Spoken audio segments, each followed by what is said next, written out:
Project Hail Mary. I think I'm going to start on this one. Project Hail Mary is the latest movie to come from Phil Lord and Christopher Miller. This is written by Drew Goddard and based on the novel by Andy Weir, who wrote The Martian. This stars another great cast. We've got Ryan Gosling at the front of it, Sandra Hüller, some other recognizable faces pop up throughout, but really it's those two. But there are, like I said, it is a pretty solid cast. Ken Leung, Milana Vaintrub are some recognizable faces that pop up. And it is a story of the Earth is ending. The world is coming to an end unless we send a spaceship to the other side of who knows where to try and discover what could potentially stop the sun from dying.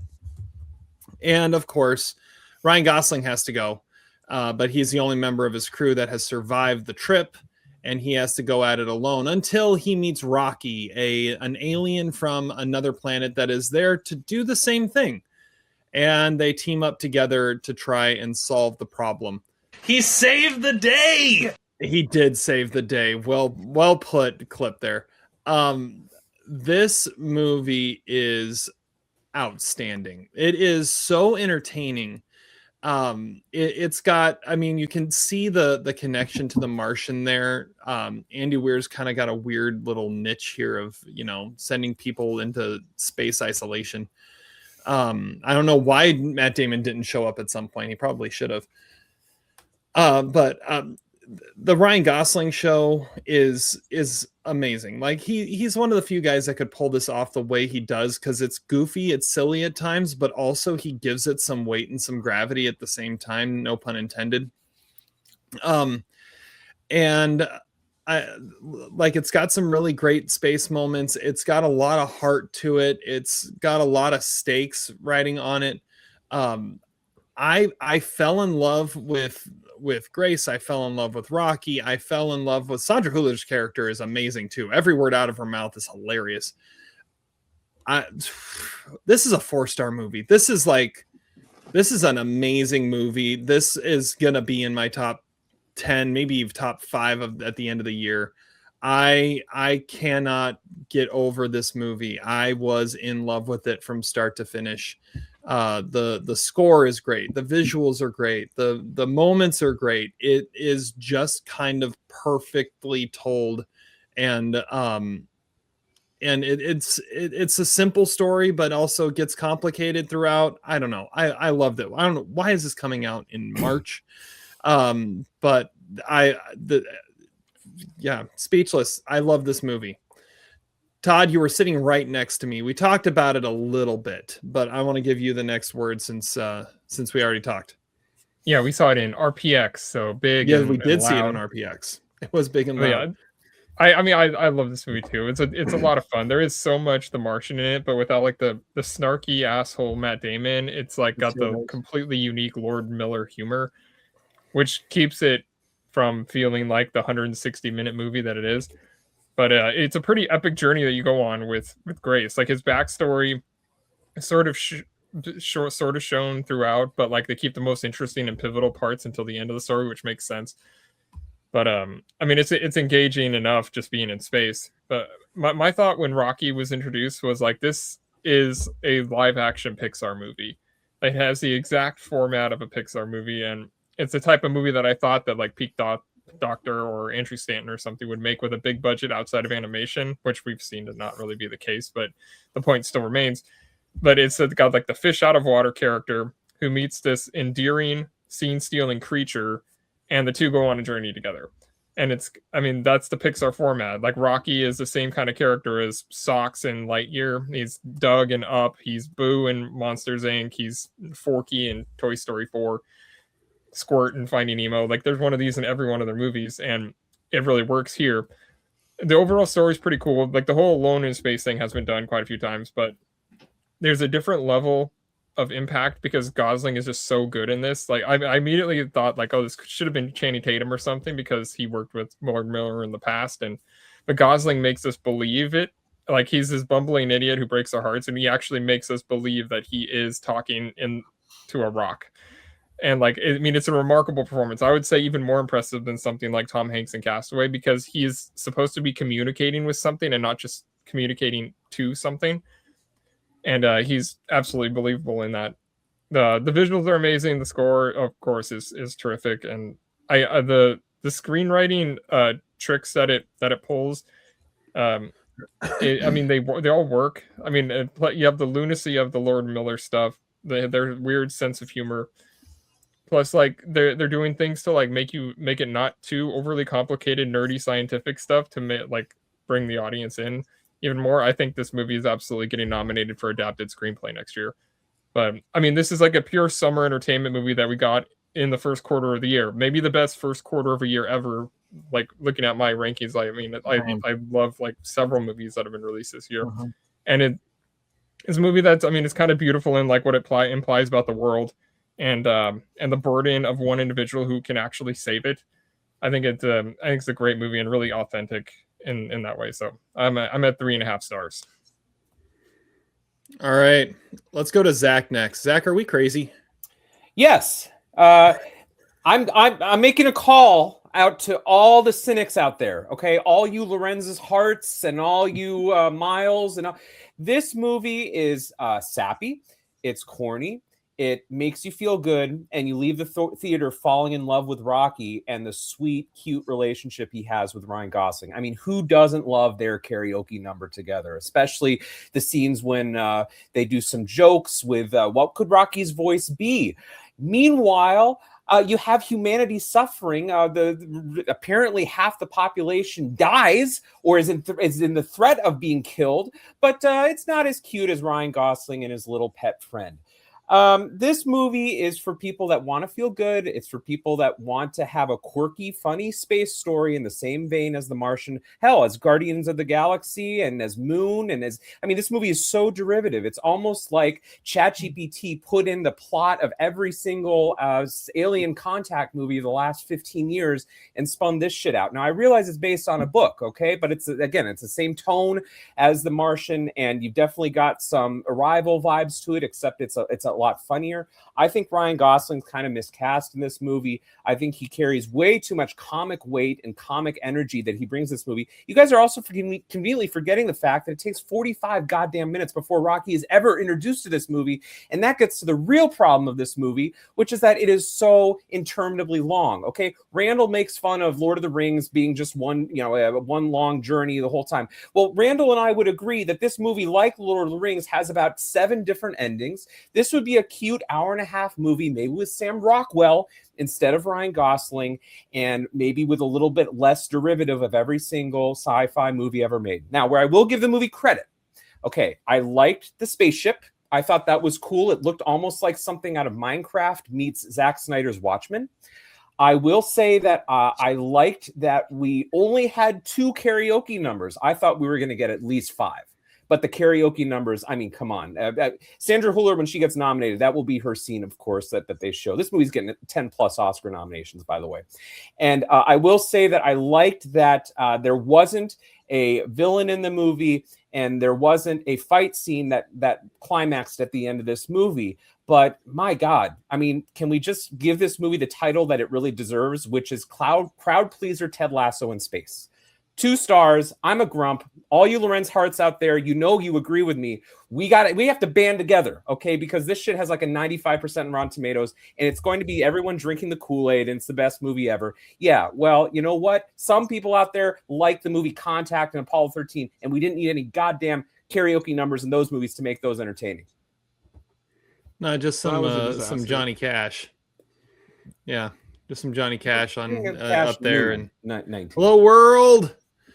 That was such a bad take. You're just mad you had to spend 2.5 hours at the movie theater. It was interminable. And then you think the movie's going to end, and it doesn't end. It just keeps going and going and going. It's the Energizer Bunny. Exactly. It did have a moment. It did have a moment where I thought it could have ended that would have made it even better. But the ending wasn't. How many times horrible. Are we going to use amnesia as a plot device? That's another thing. I mean, I could keep going. I could do a director's cut of this. He was in a coma for 10 years. I did not care at all about that storyline, by the way. Cut that shit out. 45 minutes to get there, man. Come on, let's move this. Let's move the first part. The first half was the best part, I thought, but whatever. I mean, none of that made any sense. Like you didn't I think it was. more You said it was confused. derivative. No, I said it's like a Pixar movie, which is obviously a good thing. Adam, restore some sanity. Adam, bring out your cynicism. All right, let's walk the line and science the shit out of this review. Okay, so that was a callback to when you said Johnny Cash. Anyway, see, I had to explain my own joke. Yeah, this is going downhill. All right, so Project Hail Mary. I took my daughter to it. I said, "Hey, do you want to see this movie?" And I feel like she got kind of bored out of it because it's a little longer movie. It's not as exciting as the trailers make it out of. And I said, "Hey, I really liked Rocky," and she said, "I really like Grace." And I was like, "It's because of Ryan Reynolds." And she said, "Maybe." Ryan Reynolds, bad performance. Better too. Ryan Reynolds, God damn it, Ryan Gosling. I think Ryan Gosling's kind of a high war in this performance. It's like America Ferrera in that respect there. I think you're going to be your best picture nominee for visual effects. Could be a winner actually. I thought the visuals were amazing, and didn't really know anything about this other than I did know it's based on the same author who did The Martian, so it made me intrigued to kind of read the book finally. Would be interesting to see what Cassie's take on the movie would be too, but this is a really beautiful film. I did enjoy it, but I understand where Zach's coming from because at the same point is that the world is kind of like out of luck, but at the same time it takes a long time to get to certain places. They already knew that they were way behind the 8 ball when they were sitting this mission going because of what was happening. So at the same time, I was 3.5 stars. I thoroughly enjoyed this movie too. So, and I think Phil Lord and Chris Miller, like my daughter, my youngest kid really likes Spider-Man. So rewatching the Spider-Man movies, Into the Spider-Verse, those are always fun. The humor really played with the crowd as well. They're a pretty full audience and they were all biting on the jokes too. So I love the Lord and Miller humor, and it just makes me so sad that Disney kind of dropped the ball with their Han Solo movie. So, but anyway, Agreed. Project Hail Mary. Yeah, that was totally something I was thinking about too. I was like, is this going to be like what we wanted to see with Solo? And I mean, it was obviously way different than that, but it was something I was just like, man, this could. I mean, if this could give us some of that, whatever that they were going for with that movie, but no. Yeah, I liked the Solo movie, but it was super safe with Ron Howard, anyway, but yeah, this was a really good movie. I think this is going to be your official effects winner. That's what I think. I love Ryan Gosling in this, and what I find interesting is it's not the first time he's played a teacher, but you couldn't find a teacher more removed from Half Nelson. It's not the first time he's played an astronaut, but you couldn't find an astronaut more removed from Neil Armstrong. Like he is playing a completely different character, but also it's kind of on brand for what he's become recently too. But it works and it charms you and you fall in love with it. And Zach just wanted to hate this movie because he heard that people liked it. No, absolutely not. I was bored in the first 15 minutes. I thought, okay, Rocky looks cool. Let's get, you know what? I like space creatures. I like space monkeys. And I just think that, listen, okay, a couple other things I want to mention. Did you guys see the Adam Sandler movie, Spaceman? This is the exact same movie. I was going to. And even Rocky looks the exact same as the spider-looking thing he was talking to in that movie. Okay, again, another movie that it's completely. Now, I'm not saying you can't make a derivative movie. I mean, I get it, but it's like, can we get a little bit more creative? Can we do something a little bit different? But if you're gonna make a derivative movie, make sure it's 90 minutes and not 150. Yeah, sure, absolutely. Hey, Moon is a 90-minute movie. You can do a space epic in 90 minutes, okay? Another thing, the flashback structure of it. Okay, everyone was, sucking this movie's dick about how great the flashback structure is. We know he's in space. We do not need to have scenes where he's constantly saying, I don't want to go. You're not going to make me go. It's not going to happen. Well, look, asshole, you're already up there. Okay. And don't give me the excuse that, well, it's not about the how, it's about the why. I don't think anyone cares. What we care about. Sorry, Well, of course he was. spoiler. Well, and again, he was forced to go. Why is this such a happy, uplifting movie when half of humanity dies? He You're was just forced to spoiling go. the movie. Well, okay, we'll give it a spoiler alert. We can take that part out, but Too late. I don't know why. Why are we getting scenes of not Adam Sandler, should be Adam Sandler. Why are we getting scenes of Ryan Gosling doing karaoke when half of humanity is dying? Give me a. He didn't do karaoke. They're not. They'll die maybe in 30 years. Like it's not like that. It's not that that thing. Plus, it's a Hail Mary. And Terry, you missed the opportunity to say Ryan Gosling has been in a Hail Mary type situation before, but he's on offense this time, which is good because he's a liability at corner. That's what I should have said. Thank you for picking that one up. You dropped the ball. I love the parallel storylines. I think it works really well, and I think part of it I was trying to figure out was part of the. I know at first it was the parallel storylines was as he was gaining his memory back, we were seeing what he was regaining. And I don't know if that is how it stayed the whole time. It kind of felt like it did, but I don't know. There's no payoff to it. The movie plays fast and loose with the physics. At times it matters. At times it doesn't really seem to matter. And the charm of the movie, the reason I'm at 2 stars is Rocky and Ryan Gosling do have charm together. Of course they do. I mean, you guys are right about that. That has some real Pixar quality to it. Why does it have to be longer than 2001: A Space Odyssey is my question. I mean, really, give us a cute movie where he meets the alien, and then we don't need this. I feel like this movie cost $200 million allegedly. MGM Amazon paid $200 million for this movie, right? So, in order to justify that inflated cost, they needed to make something that was going to have some sort of Oscar run. And I just feel like, again, tacked on, just excess, super slow at the beginning, super slow at the end. The heart of the movie is Rocky and Ryan Gosling getting to know each other, and that's what most people want to see. Even my crusty heart admits that that's the best part of the movie. Get to that faster, and it's sooner. Yeah, be more like Contact. Oh wait, that was only 6 minutes shorter. Contact didn't have to. Maybe be more like Apollo 13. Oh, that was only like 16 minutes shorter. Oh man, Contact didn't have to resort to karaoke to be entertaining. No, it just had to resort to McConaughey. This is way better than like the Dune stuff, though. Like, I mean, that trailer, I'm just like, I mean, that looks derivative as shit. But like I think this is way more interesting than watching any more of Dune. That is something we can agree on. That's the best point Todd's made. I've bought into the Dune stuff. I think I like the Dune stuff. The first two. I like the first one a lot better than the second one. The second one is really good too. Probably higher on anybody here, but watching that trailer. What dull? It looks dull. Yeah, especially after the Chalamet stuff. Yeah, and it looks like Star Wars. Like, I mean, it looks like just some lame Star Wars like sideshow. And they put the Mandalorian and Grogu trailer right after it. It's kind of funny when that's what happened today. Now, if Ryan Gosling had showed Rocky Taxi Driver, and they renamed his mate Betsy or something, then it goes up to 2.5 stars. But Rocky, I mean, come on. Choose a better name. His name is Rocky. He's a rock. 76 movie. He's a rock named Rocky. They're going to show Rocky. Iris, anything. That brings it up to 2.5. Yeah. Your review, Zach, the movie. There you go. Enough said. Yes. For the viewers that didn't see it, that was funny. That was a thumbs down. That was a this for Adam. Whatever the hell that means. Dandruff on your arm.